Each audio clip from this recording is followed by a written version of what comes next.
तो limb development में जैसे कि लिम्ब फील्ड होती है, हमने जैसे ऑलरेडी आपको बताया, all the cells in area capable of forming limb, है ना, तो उसको लिम्ब फील्ड कहते हैं। जो भी सेल्स कैपेबल हैं लिम्ब बनाने के लिए उसको लिम्ब फील्ड कहा जाता है। और लिम्ब फील्ड में ही क्या बनता है, एक लिम्ब बड बनता है। लिम्ब बड कैसे बनता है, लिम्ब बड जैसे कि हमने ऑलरेडी बताया कि क्या होता है कि लेटरल प्लेट मेसोडर्म की सेल्स और somite cells, lateral plate mesoderm की कौन सी सेल्स, लिम्ब स्केलेटन प्रिकर्सर, और जो सोमाइट सेल्स होती है वो क्या होती है, लिम्ब मसल प्रिकर्सर। ये दोनों एक मीन्स कि कहाँ होता है, एपिडर्मल जो सेल्स होती हैं ये दोनों एक्यूमुलेट होती हैं एक जगह पे, और इस एक्यूमुलेशन को ही हम लोग क्या कहते हैं, लिम्ब बड कहते हैं। Limb development begins when mesenchyme cells proliferate. अब मीजेनकाइम सेल्स अभी आप मत याद रखिए, लेकिन मीजेनकाइम सेल्स आगे चल के लेटरल प्लेट मेसोडर्म ही मीजेनकाइम सेल्स बनाती हैं, और मीजेनकाइम सेल्स ही प्रोलिफरेट करती हैं। तभी हमने बोला कि जो इनकी ओरिजिन होती है वो क्या होती है, मेसोडर्म ओरिजिन होती है।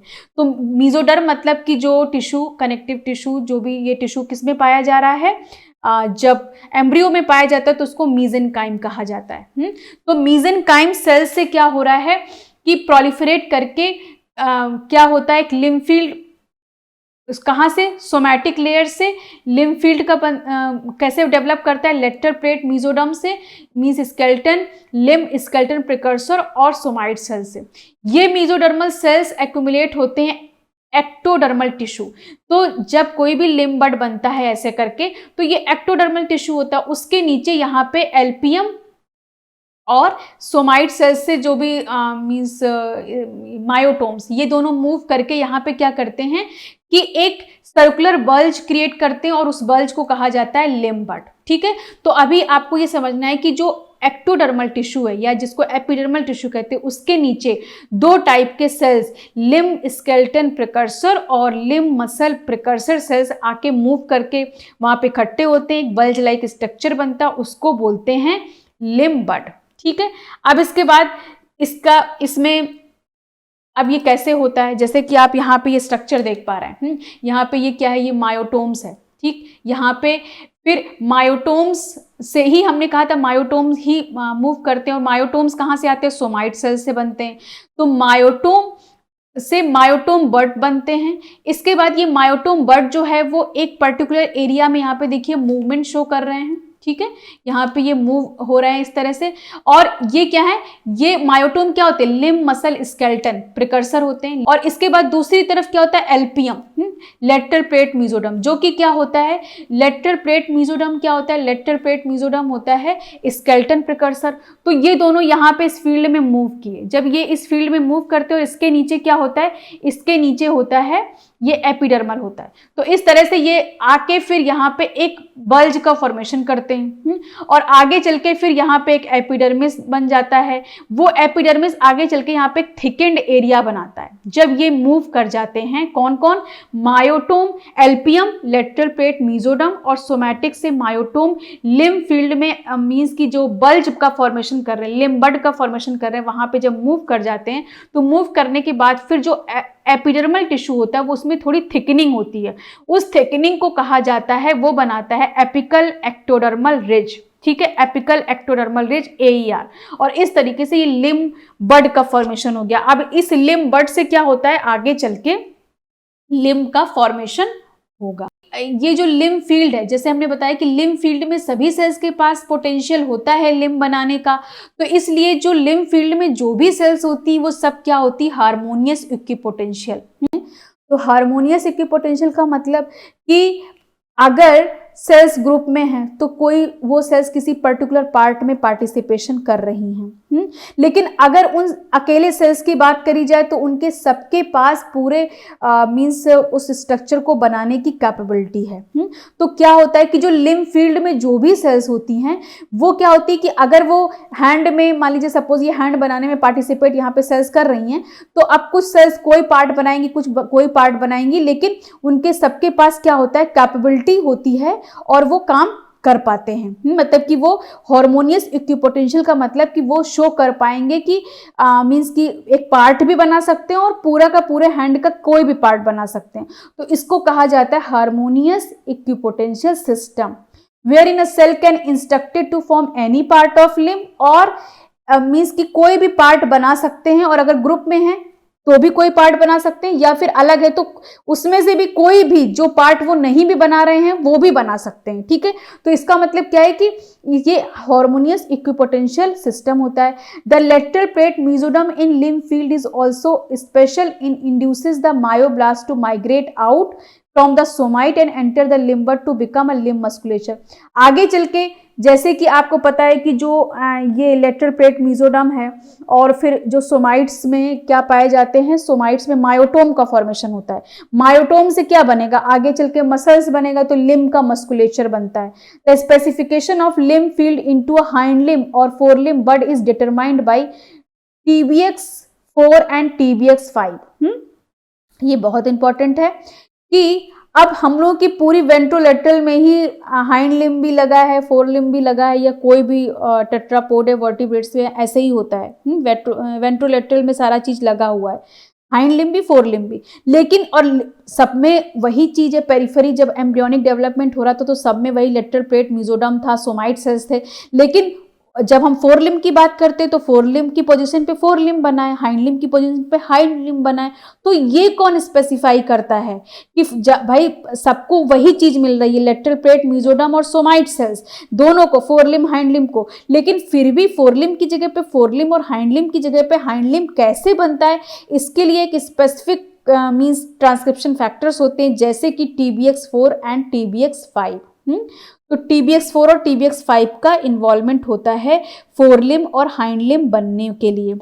तो जैसे कि TBX5 का इन्वॉल्वमेंट होता है फोर लिम्ब के बनने में, ठीक है, और TBX4 का इन्वॉल्वमेंट होता है हाइंड लिम्ब के बनने में। जैसे कि आप इसको ऐसे भी याद कर सकते हैं कि फोर लिम्ब ऊपर होता है, ऊपर मीन्स अपर मतलब एवब डिजिट है ना, और हाइंड लिम्ब मतलब नीचे की साइड में होता है, तो लोअर डिजिट को हम लोग इस तरह से इसको याद कर सकते हैं, TBX4 and TBX5।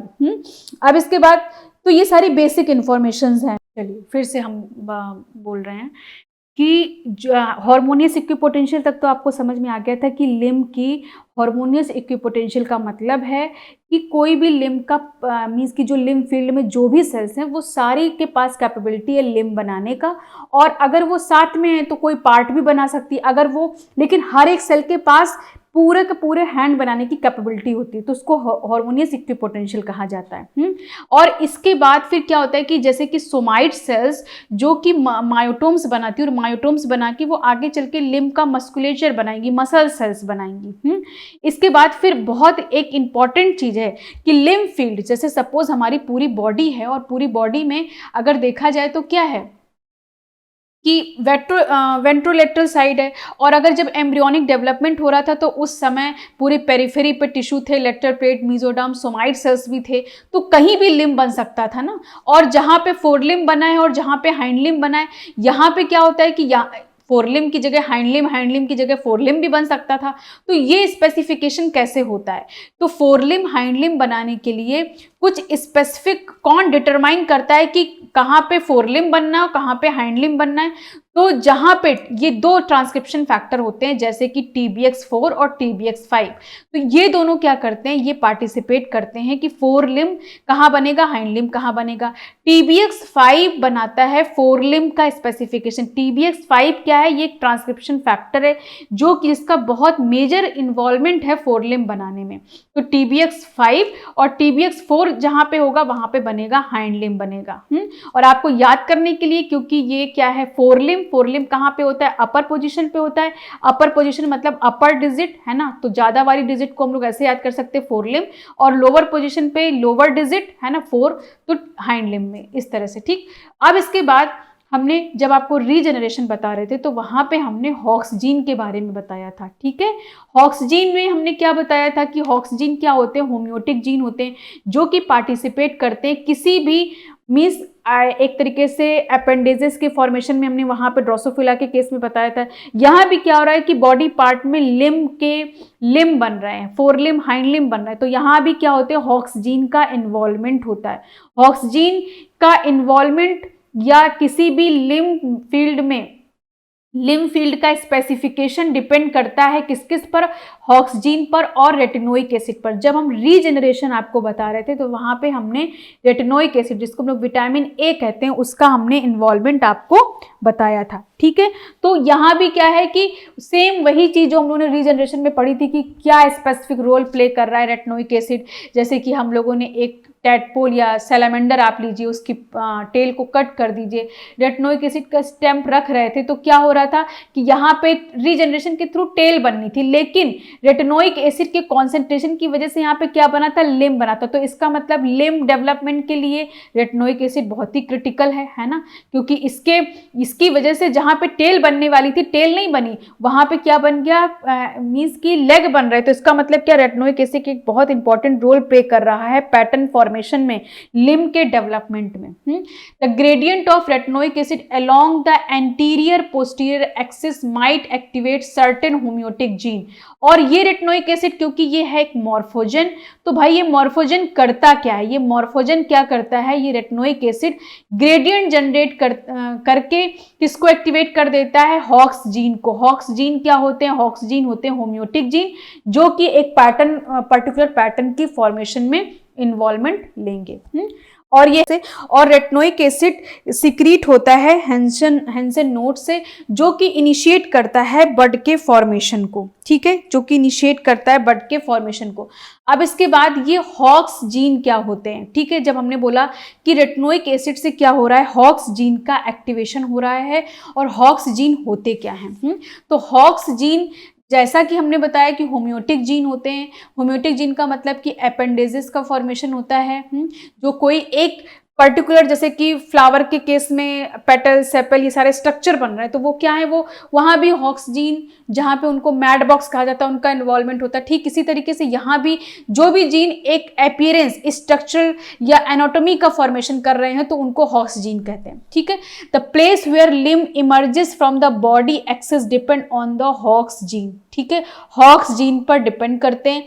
Limb bud initiation decide the proximal distal end, ठीक है, लिम्ब बड का इनिशिएशन जैसे ही होता है वैसे ही फिर क्या होता है, प्रॉक्सिमल डिस्टल एंड बन जाता है। क्योंकि डिस्टल एंड पे AER का फॉर्मेशन होता है। ठीक है, ये डिस्टल एंड तो कहेंगे क्योंकि ये पोर्शन, तो जब लिम्ब बड बन रही, ये पोर्शन बॉडी से अटैच है, तो इसको प्रॉक्सिमल बोलेंगे। और जहां पे ये वाला पोर्शन, इसको बोलते हैं डिस्टल, और डिस्टल पर होता है AER। तो प्रॉक्सिमल टू डिस्टल कौन डिपेंड, मतलब लिम्ब इनिशिएशन से प्रॉक्सिमल डिस्टल होता है। हॉक्स जीन क्या कर रहा है, पूरी बॉडी एक्सिस में लिम्ब के किस प्लेस पर इमर्ज होना है उसको कर रहा है। अब इसके बाद यहाँ पे आप देखिए कि कैसे हॉक्स जीन का इन्वॉल्वमेंट है। ये प्रॉक्सिमल साइट है, ठीक है, ये डिस्टल साइट है। अब ये हॉक्स जीन भी कई तरीके के होते हैं, जैसे कि हॉक्स 9। ठीक है, हॉक्स 9 कहाँ पे पार्टिसिपेट कर रहा है, हॉक्स 9 पार्टिसिपेट कर रहा है स्कैपुला। स्कैपुला क्या होती है, शोल्डर बोन होती है। और ह्यूमरस, ठीक है,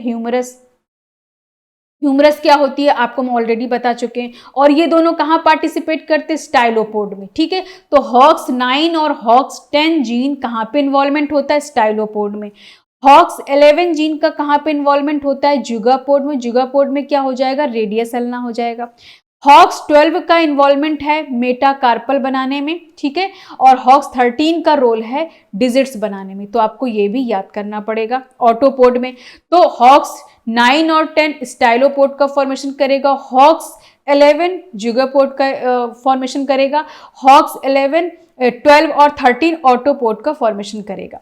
अब यहाँ पे देखिए क्या होता है कि कुछ अगर आप उनकी बात करें इन केस ऑफ मैमल्स, ठीक है, जैसे क्योंकि हम लोग तो वर्टिब्रेट्स की बात करें, पूरा जो भी डेवलपमेंट बता रहे हैं वर्टिब्रेट्स का बता रहे हैं लिम्ब का, तो वर्टिब्रेट्स में तो रेप्टाइल्स भी आएगा, एम्फीबियन भी आएगा। ठीक है, लेकिन हम यहाँ पे मैमल्स के केस में क्या होता है, हॉक्स जीन के आगे A और D मीन्स फोर लिम्ब के केस में लग जाता है, और C और D हाइंड लिम्ब के केस में लग जाता है। कहने का मतलब ये है कि सपोज हॉक्स 9 है, ठीक है, हॉक्स 9 है, तो हो सकता है कि 9 का काम तो स्कैपुला और ह्यूमरस, 10 का काम है ह्यूमरस बनाना।